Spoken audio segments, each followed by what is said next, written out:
Welcome everyone. I'm really honoured today to be able to interview Rhiannon Colarossi, who is based in Melbourne. She is a certified life and wellbeing coach. She's a mum, she's a teacher, she's a speaker. She runs workshops for mums, and I have been following her for a long time now, for at least a few years. And her work is around helping, or actually I'll leave Rhiannon to explain what her work is, but I'm really excited to hear from Rhiannon today, and I think what she has to share and talk about will be so beneficial and will really help us as busy mums juggling and thriving. And so I'll introduce you. Rhiannon, can you please tell me about yourself, your story, and how this journey of you helping mums all started? Thanks, Lesieli. It's so exciting to be here, and honoured that you asked me to have a chat with you today. So thanks again. So I am a mum of two. I have Jonathan, who's 10, and Madeline, who's 7. And I'm a teacher. I've been teaching on and off for 19 years. I am a soon-to-be published author, which I'm very excited about. And basically, I've been running my blog, the Wellbeing Web, for maybe about 7 years now. So those are sort of my main things that I get to do day in, day out. And I'm also a Ronald McDonald House tutor, so that's something I love to do because it's a wonderful organisation to be part of. So that's sort of me in a nutshell. And my journey started probably about 19 years ago when I first entered the classroom straight out of university. And I think what surprised me most was the teaching was the teaching. It was one thing, but the mums that were coming in and out, day in, day out, the rushing, the not being present, the exhaustion, I didn't understand it. And I thought to myself, well, if they knew how important it would be to just stop and pause and have a look at the work that the children's created for, weeks, and just be present with them, it'd make such a huge difference. So yeah, as I said, I didn't really understand the busyness and the rushing and all that at the time. And then I became a mum and I was like, wow, okay, I get it. However, my time in the classroom and my love of children and wanting them to thrive really, I suppose, motivated me inspired me to want to share my message, because it's so important that we do slow down and be present with our kids to help them thrive. And I know that mums hold the power in that area. So you were a school teacher and you're a mum. Was there a point where you thought, actually, I want to become a life coach? Like, was there something that inspired you to start that journey? Yeah. So, well, basically as I said, in the first year, I knew that a mum's wellbeing impacts the happiness and learning of children in the classroom. That was something that they don't teach you at university, but I saw it and I thought, wow, this is something that I really want to share, the message I wanted to share. So I went along for about 7-8 years teaching in primary schools, and I was also the School Wellbeing Leader at that time. So I worked with families, the community around teachers and parents. So I worked with everybody in a holistic way, which I loved that role. Soon after that, then I had my first child, Jonathan, and that's when I got really sick. I had a lung collapse, and I really had to practice what had been sharing. So I then had the opportunity to put into place all the things that I knew that would help my child as well as me thrive, or at least do the best I could in the situation, because I wasn't sleeping in that first year and all that sort of stuff. Luckily, I didn't have to work that first year. I was able to have that year off and really recover. But I still knew to take those little steps, the little actions, the everyday wellbeing that I'll talk about in a little while. I had to practice that. And that's when I really felt this is, and I learned about the real exhaustion. I saw it in the parents that were in the classroom, but then I really knew what it was like. So I was living it. And that really was when I went, you know what, I think I'm going to do this, because it was a pivotal time in my life. I didn't know I was going to make it through that lung collapse. I did have that, life-changing moment where I was like, will I be able to, be a mum and be here longer than 28 years, because I was 28 when that happened. And, you know, thankfully, yes, I'm here. So, but I wanted to just do something different, and I wanted to share that message, which is something I don't think I would have done had that not happened. Wow, that's amazing. And I've actually watched a little bit of your story too, and I've heard you tell the story, and it's just amazing. And I find it inspiring too, having picked yourself up from that point, and now you're enabling and empowering other women to look after themselves. And so you mentioned a little bit about well-being and well-being, self-care. Can you talk to us about what is self-care? Because I find it talked about a lot, and practicing it is not as easy. Like what is self-care? Why is it important to mums? Yeah, thanks, Lesieli. I think that's a really good point you make. Self-care and well-being, it's thrown around a lot more these days, probably than when I started thinking about it years ago. So 20 years ago, I knew that my well-being was important, and a mum's well-being was important, not only for ourselves but for our children too. And now I love that it's more mainstream and people are talking about it, because it means that we're prioritising it a little bit more as a community. But self-care in its essence is really about taking good care of yourself. It's the little things you do every day, the things you say to yourself. Sometimes the things you don't do. Saying no is an important part of self-care. And it's really about prioritising you. Not putting yourself at the bottom of the list all the time. It's saying I matter, and that I can schedule in those few minutes each day for me, because when I'm my best, so are my family. You know, we're the leaders, we're the energetic, we set the energetic tone for the household, I believe. So it's really important that we do take the time for us each day. That's awesome. And I believe that too. When the mum's thriving, the whole family's thriving. Yes. But can you talk to us about, because there's self-care, and then you can't deny that every mum will feel some kind of guilt when it comes, some mums don't, maybe they don't, but there are a lot of mums who feel guilty about stepping away or taking time for themselves. What are your thoughts on that? Do you have any tips or any advice around the mum guilt? Yeah, good question. Thank you. I think that, as I just said, the energy, when you look after yourself, your energy raises, your calmness sets in, you've taken that time for you. So you're coming from that grounded, beautiful place of patience and presence. And that energy that emanates from that is priceless. So it's so important that to actually do the work and take those few minutes, because the energy that you tend to emanate because you're doing that day in, day out, because the consistency is important, it makes a huge difference. So early on when I was doing my practice, 10 years ago, I suppose I started more consistently.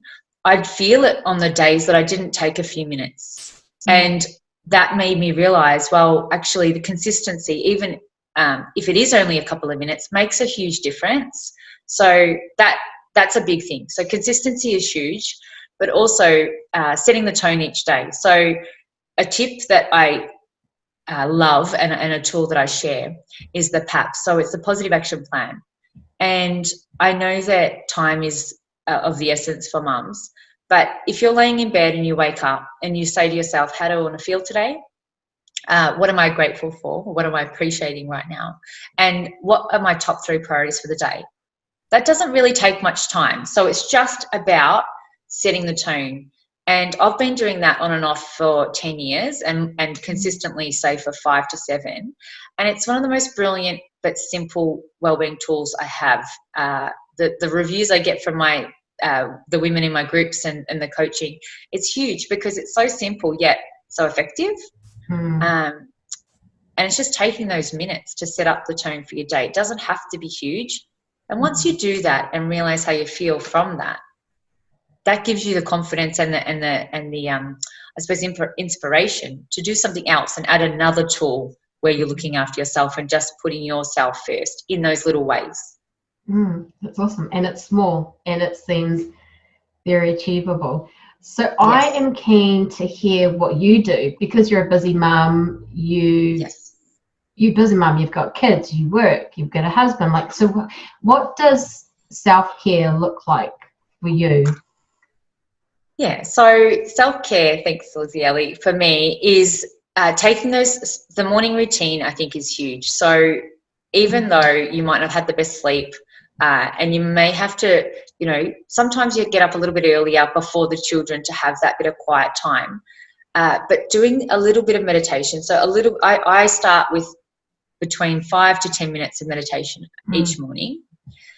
And that's priceless for me, and I won't negotiate on that anymore. In the early days, though, it was just 1 minute. I might be breathing in the bed after I did the PAP. So it was just getting into the flow of breathing, stillness, listening maybe to the sounds of the birds outside or the traffic going past, but just sitting up. And sometimes I did sit up, and sometimes the kids were calling over me while I was doing it. But I thought, you know what? I know that this is going to make a difference, and it was making a difference. So just taking that time. Now, these days, they sometimes join me, but the fact is that I've created the habit. So the non-negotiable habit started, and it felt weird at the start, and I'm like, oh, what's this doing? But you know what? It's absolutely priceless. And look, and some days it takes a while to get into that sort of feeling of calm because your mind's just racing and you can't stop the thoughts.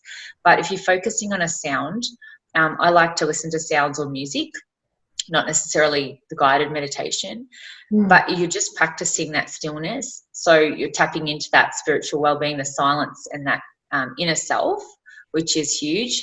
So that's one of my non-negotiables. And then movement. So I think moving your body every morning, whether it be stretching, a walk, even something more vigorous if you're into that. And I'll do that most mornings. And sometimes I do go for a run or a walk.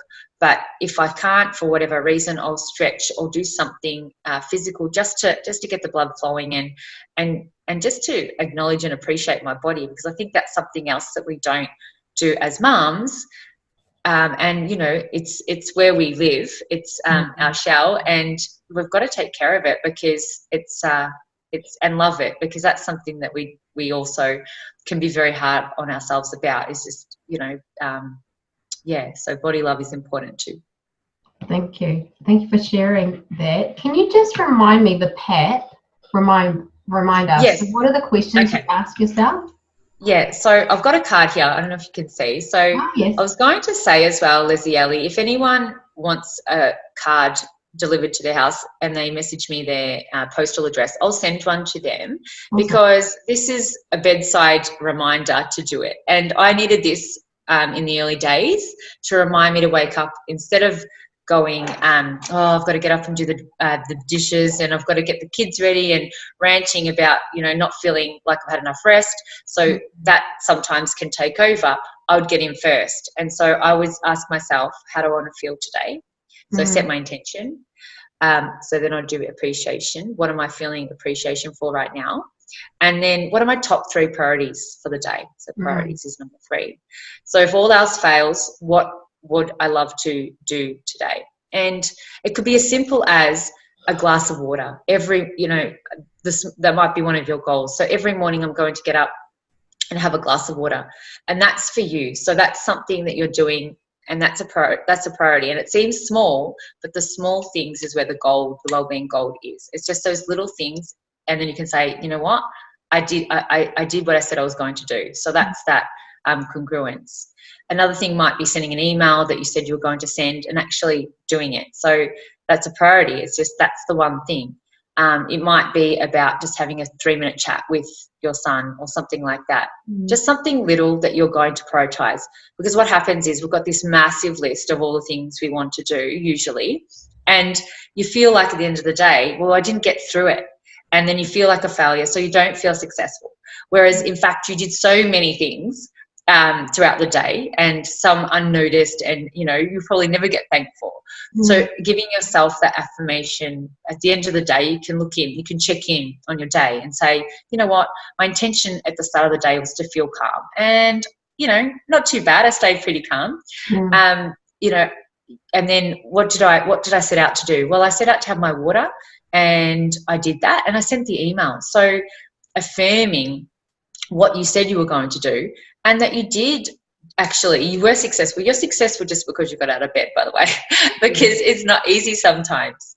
But we just tend to not celebrate ourselves. But if you set the tone up at the start of the day with the positive action plan, the PAP, then at the end of the evening, you can celebrate how the day went. And of course, there'll be things that you might want to do better the next day. However, to focus on the positives, it's huge. It's celebrating what you did do rather than what you didn't. So when you were asking before, Lesieli, about tips, self-kindness is huge. It's huge, huge, huge. We can get caught up in those, what were they saying about, you can interpret things, the story that we tell ourselves about what we're doing or what someone else has said to us is huge. But we can acknowledge that, be aware of what we're telling ourselves, and change it to, I'm doing the best I can, and focus on something that you're doing that is positive, because there's so many things that you are doing that are positive, but we don't almost take a moment to get clear on them and just, value, well, yeah, actually I am doing this, and this is important. So self-kindness, the way we treat ourselves, how we think about ourselves, feel about ourselves, and talk to ourselves is huge, huge. That's such a good point. The way we think about ourselves, talk to ourselves, feel about ourselves is so important. Yeah, 100%. My next thing that I would love for you to share about is, I know that you do a lot of work with women, and so you must know a bit about some of the common challenges that mums experience or face. And so yes, can you tell me from your work, what are some of the common challenges you see mums experiencing, and what's your advice on helping mums move through them or overcome them? Can you talk to us a little bit about that, please? Yeah, sure. So I think a few things. There's lots of challenges, I suppose, that we face as mums each day. However, the common ones probably are time, so feeling time poor, challenges with children's behaviours and what they're doing, or even connecting with them.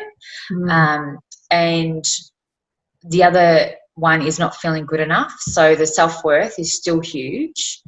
And probably more recently, in the last 5 years, I've had a lot of more the partner relationship. So that's one that comes up a lot. And maybe it's because I have a 10-year-old, so I'm hearing it more as we've got primary school age children now, that it's becoming more common, and that's coming up a lot in our workshops. So those are probably the main ones. Of course, there's more, but yeah, that's, and that's why when I say the time, starting small, choosing one little thing, so one little goal, whether it be the glass of water a day, or it might be the stretching for 5 minutes. So having one thing that you're going to focus on, and then celebrating when you do, is huge. So that's, just taking small steps, I suppose.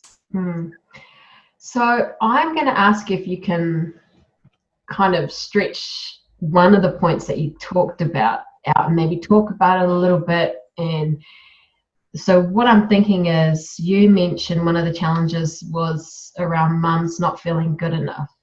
And so even I experience it at times, the comparison. You'll see another mum do something, or her kids seem well behaved, or she turned up to school drop off even dressed up, and you barely could make it out of your pajamas, So do you have any tips on what to do when you hear that comparison voice and you're just trying your best? Sure. Yeah, me too. I totally understand that. And 100%, I think it's just normal and natural that we all have those times where we're feeling, oh dear, I don't have everything together, and they always look, amazing. And what you do know and find out, if you were to have a conversation with them on that day, they would be probably the first to say, oh, well, yes, I'm up with it today, but yesterday, you should have seen me, or whatever. So it's always, what you see is not always what the reality is, and just being so aware that even if someone looks like they have it all together all the time, no one does, you know.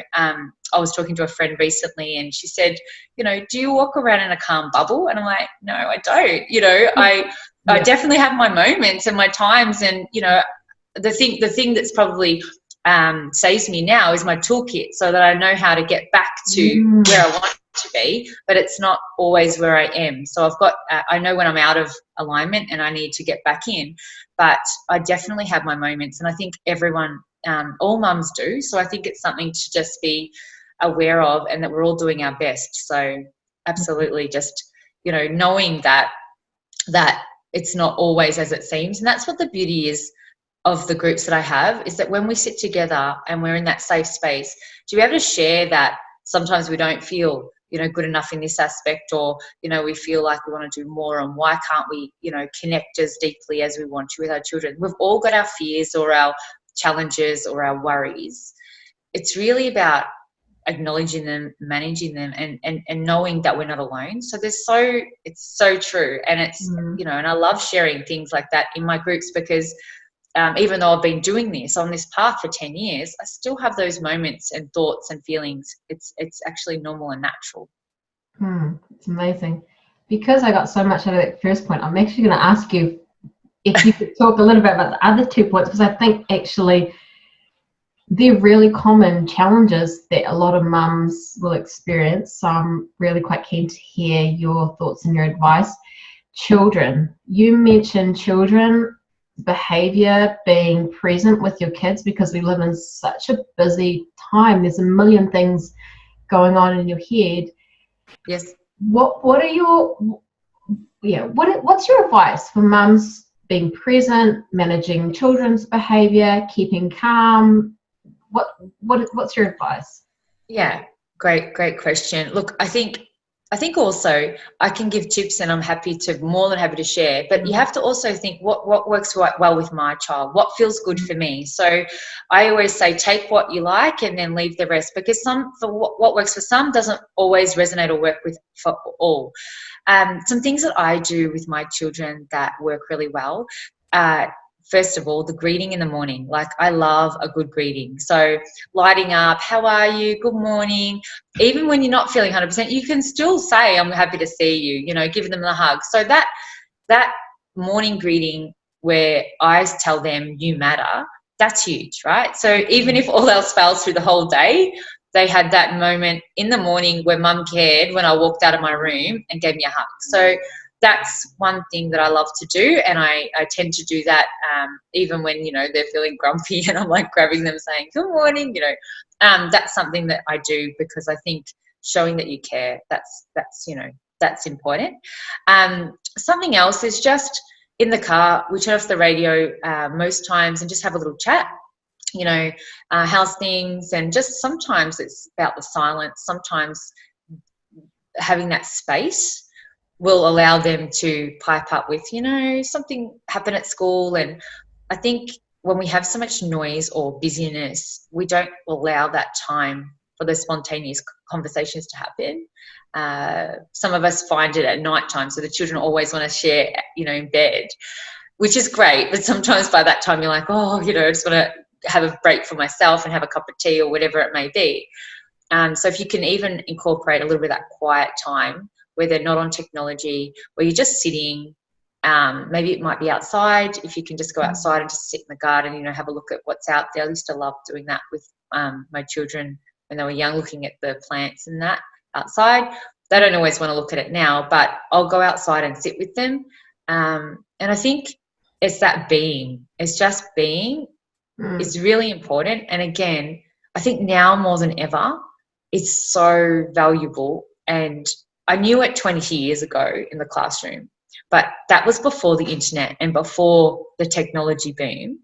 And being back in the classroom now, for the last couple of years, I've spent a bit more time in the classroom. It is 100% more important than ever before that we slow down, be present in those little tiny ways. It might be breakfast where we're sitting around the bench and I'm not tuned into my phone. So the phone's away. We don't have no devices in the morning. That's something that we have in our house. So we're having that morning chat where no one's distracted. And it's teaching them as well that let's tune into the conversation, and well, we might not be talking necessarily, but we're here together. And if they've got a worry or a fear, it can come up then. So it doesn't have to be big. It just has to be, I suppose, how am I feeling, as well as another thing is the presence. It's not always about them. If I'm feeling tight or tense, I need to be aware of how I'm feeling, because when I'm aware of my emotions and if I'm having a stressful day or whatever it is, that I might be taking it out on them more or expecting more of them. So I've got to also be aware of where I am. So that's why the morning routine is so important, getting yourself grounded and clear so that you can be that empty vessel for them. So Rhiannon, one of the challenges that you mentioned, challenges that busy mums are experiencing, you talked about relationships, feeling connected in your relationship. And I know with my work with women, something that always comes up is women who are unsatisfied in their marriages. There's no sex happening, there's no connection, and it never used to be like that before children. So you must have some experience in this work. Can you talk to us, about this challenge, and what is some advice you have to help mums in that situation? Okay, perfect. Thank you. Well, yes, social well-being is huge. So when I talk about well-being, I talk about it in 5 dimensions. So the spiritual, the social, the emotional, the mental, and the physical. But social well-being is it's not just your friends, it's your family, it's your the intimate relationship you have with your partner, it's work colleagues, so it's a community as well. So it's huge. However, one that impacts us a lot is the one that is with the relationship with the dad of our children, the father of our children. So I suppose whether we're still connected or not, it makes a difference. And yes, I do believe that making an effort to connect with your partner is huge, because it's so easy to do beforehand because the time is different.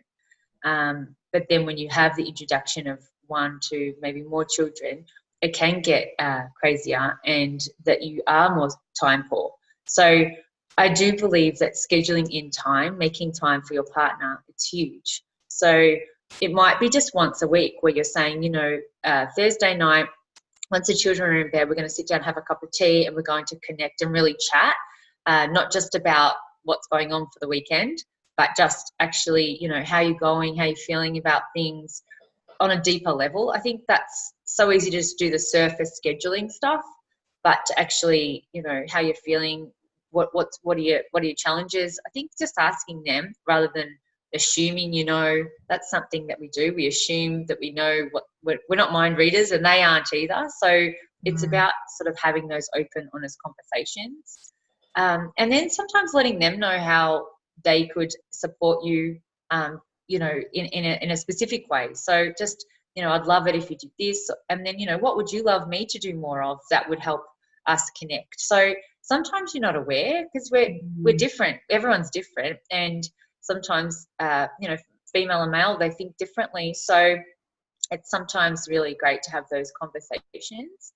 And then, in the early days when we were having no sleep and we were renovating and it was just madness, we did have to schedule in time to have mum, dad fun, and it was just, because if we waited till 10 o'clock when we were going to, we wouldn't connect on that intimate, level. It would be like, oh, well, sleep is more important, which sleep is important. That also staying connected physically is important too for many of us. So I think sometimes it doesn't sound romantic, but it's just the reality. Otherwise you could go years, I think, without actually connecting physically, if you allowed it to happen spontaneously when the kids are young. So we definitely did make it a priority to try to, and sometimes it fell apart. Sometimes it just didn't work because, for whatever reason, the kids might not have gone to sleep or whatever. And it's just about, I suppose, prioritizing time for the chats, for the connection, what's really going on. So the emotional connection and the physical connection too. So definitely prioritizing it. And, because the ultimate thing is that if you don't do that, with any relationship, if you Mm. don't do the check-ins and the connection consistently, 5-7 years down the track, you're like, well, actually, I'm not sure who you are, and and of course you can reconnect. However, if you can maintain some sort of connection despite the craziness, it makes it easier that when your head's above the water, when the children are a bit older, that you can actually connect a little bit more easily, I suppose. That's really good. Yeah. And you're right. Doesn't sound romantic. It sounds more practical and intentional, but it's just the way it is. You know, there's Yes. children, there's lives, it's busy. So 100%. thank you so much for sharing that. My next question, actually, this is my last question. I wanted to ask if you could share with us, what do you think are some of the practices that you do or that really enable you to thrive? Yeah, As, great question. as a busy juggling mum. Yes. So I think it's a lot of little things.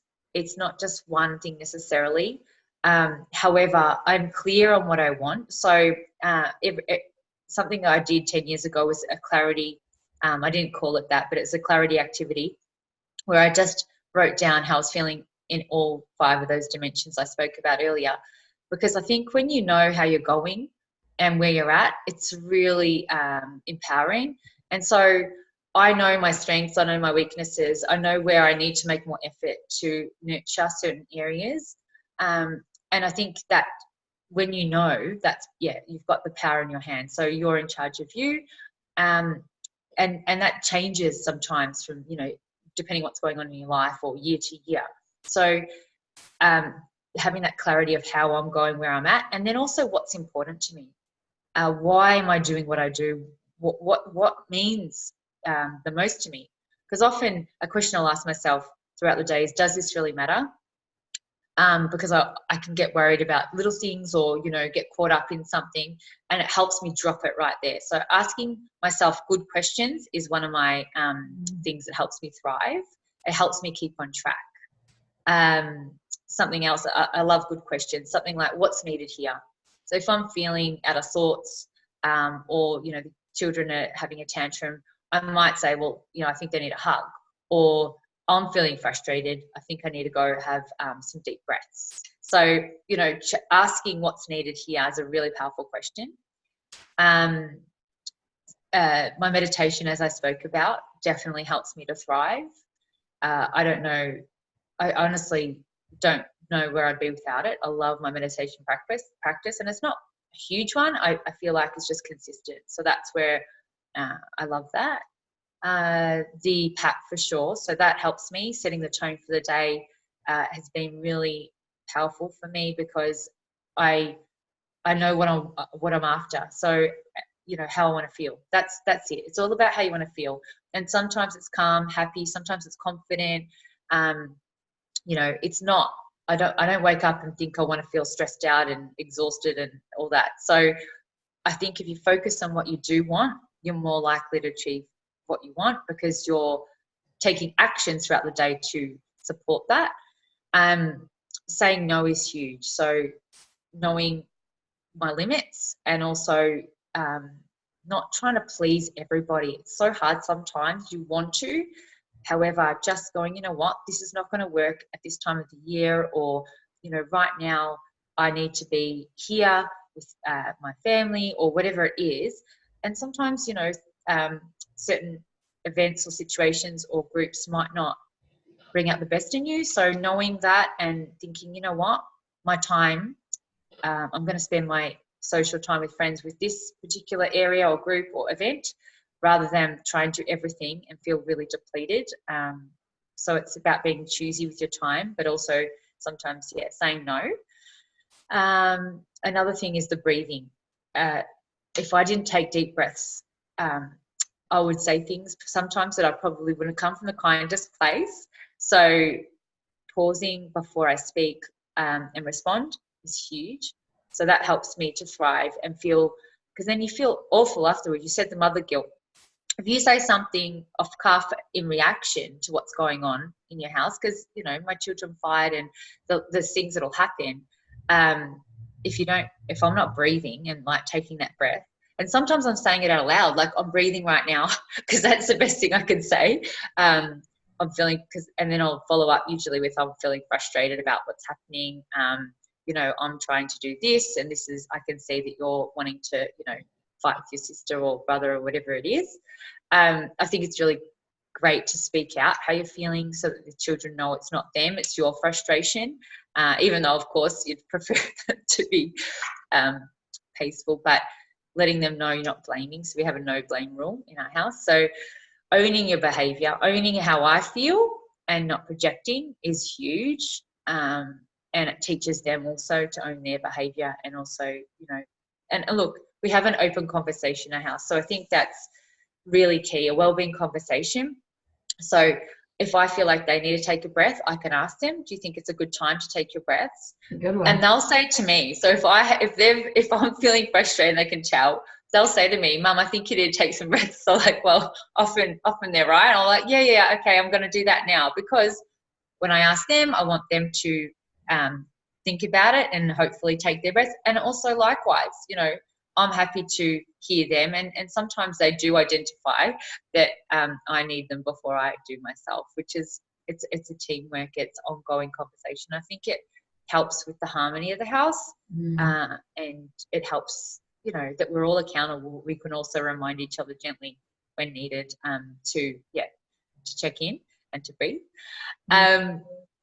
Another thing that helps me to thrive is just practicing present, just being in my body, looking around, being grateful for what's here, and just, you know, being rather than doing. So I try and feel more successful when I've spent time being throughout the day than doing. I really do. And I think you can do everything and still feel not good enough. So I do it the reverse. If I feel like I've had my time to just be present and still, I feel successful in that way, because the washing will always get done. Things will happen, but me feeling good about myself and keeping that connection with my children and my partner, and then friends as well, and extended family, that's something that is, you know, sacred to me. So that makes me feel successful. And just that, yes, scheduling in time for me first, whether it be the morning, rather than just having the leftovers. So just those things done consistently. And there's a lot, but I don't do it all every day. And it took me years to build up my toolkit. So those things allow me to thrive. And I definitely don't have perfect days. I definitely fall apart. I definitely have the times where I'm like, oh, you know, frustration and not feeling, you know, that I'm doing as well as I could be. But I just know how to talk to myself with kindness and use the tools from my toolkit. That's awesome. Thank you. Thank you so much, Rhiannon, for sharing your heart, your advice with us, your encouragement. And I'm really honored to be able to talk and share with you in this way. And I really want to thank you for giving us your time. Thank you so much for having me. It's been a pleasure speaking with you. I appreciate it, Lesieli. You're welcome.